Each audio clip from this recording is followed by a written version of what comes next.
అందరికీ నమస్కారం. ఈరోజు పెసరపప్పు పులగం అలాగే దీనికి తోడుగా పల్లీ చట్నీ ఎలా ప్రిపేర్ చేసుకోవాలో చూపిస్తున్నాను.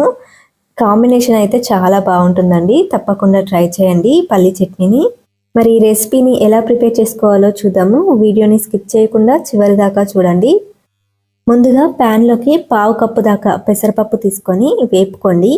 దోరగా అయ్యేంత వరకు వేపుకున్న తర్వాత ఒక బౌల్లోకి తీసి పెట్టుకోండి. అలాగే అరకప్పు దాకా బియ్యం వేసి 1-2 సార్లు కడిగి పెట్టుకోండి. ఇప్పుడు బియ్యం అలాగే పెసరపప్పు మునిగేంత వరకు నీళ్లు పోసి అర్ధగంట పాటు నాననివ్వాలి. ఇప్పుడు స్టవ్ మీద ప్యాన్ పెట్టి 1 టేబుల్ స్పూన్ దాకా ఆయిల్ వేసి వేడెక్కిన తర్వాత 1 టీ స్పూన్ జీలకర్ర, 1 టీ స్పూన్ ధనియాలు వేసి ఒక మీడియం సైజ్ టమాటాని ముక్కలుగా చేసి వేసుకొని కలిపి కాసేపు మగ్గనివ్వండి. మూత పెట్టి మగ్గించుకోండి. తొందరగానే మగ్గుతుంది, ఎక్కువ టైం పట్టదు. ఆ తర్వాత మూత తీసి చింతపండు రిక్కలు ఒక 3 వేసుకున్నాను, చిన్న చిన్నవి. 4-5 వెల్లుల్లి రెబ్బలు, అలాగే 3 పచ్చిమిర్చి, రుచికి సరిపడా ఉప్పు వేసి కలుపుకోండి. ఇప్పుడు మళ్ళీ మూత పెట్టేసి ఒక 30-40 సెకండ్స్ పాటు అలా ఉండనివ్వండి. ఆ తర్వాత మూత తీసి చివరగా కొంచెం కొత్తిమీర వేసి కలుపుకొని స్టవ్ ఆఫ్ చేసుకోవాలి. పూర్తిగా చల్లారిన తర్వాత మిక్సీ జార్లోకి తీసుకొని ఇందులోకి వేపించి పొట్టు తీసిన పల్లీలు అరకప్పు దాకా తీసుకొని రుబ్బుకోండి. మరీ మెత్తగా అవసరం లేదు, కొంచెం బరకగా ఉన్నా చూడండి, ఈ విధంగా ఉన్నా సరిపోతుంది. ఇప్పుడు ఇదే ప్యాన్లోకి 1 టేబుల్ స్పూన్ దాకా నెయ్యి, అలాగే 1 టేబుల్ స్పూన్ దాకా నూనె వేస్తున్నాను. మీకు నచ్చితే పూర్తిగా నెయ్యి వేసి ప్రిపేర్ చేసుకోవచ్చు. వేడెక్కిన తర్వాత జీలకర్ర, ఆవాలు వేసుకోండి. అలాగే మిరియాలు, మినపప్పు, పచ్చిశనగపప్పు ఇవి 1 టీ స్పూన్ దాకా వేసుకోండి.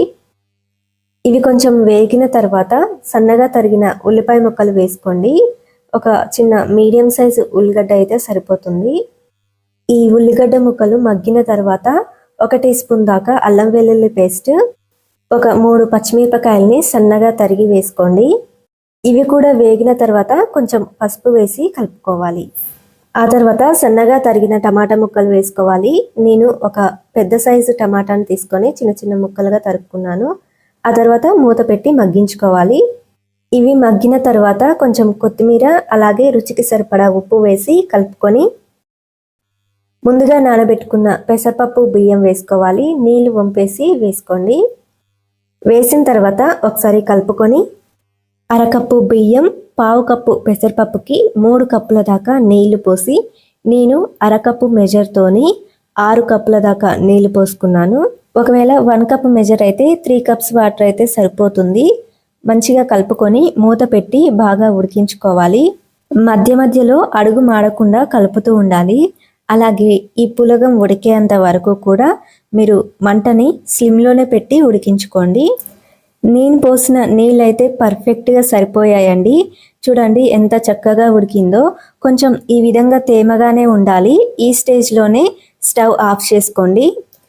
చక్కగా పర్ఫెక్ట్గా వచ్చిందండి. నేను చెప్పిన కొలతలతోనే చేయండి, మీకు కూడా పర్ఫెక్ట్గా వస్తుంది. అంతే, ఇక బ్రేక్ఫాస్ట్కైనా సరే, డిన్నర్కైనా సరే చాలా బాగుంటుందండి. వేడివేడిగా వడ్డించుకొని పల్లీ చట్నీతో తిన్నారంటే టేస్ట్ మాత్రం అదిరిపోతుంది. తప్పకుండా ట్రై చేయండి. మీరు ట్రై చేసిన తర్వాత ఎలా వచ్చిందనేది మాకు కామెంట్ ద్వారా తెలియచేయండి.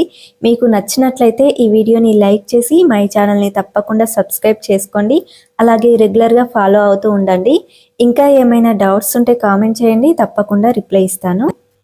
అండ్ ఇంతవరకు కూడా ఓపికగా చూసినందుకు మీ అందరికీ కూడా థ్యాంక్ యూ వెరీ మచ్.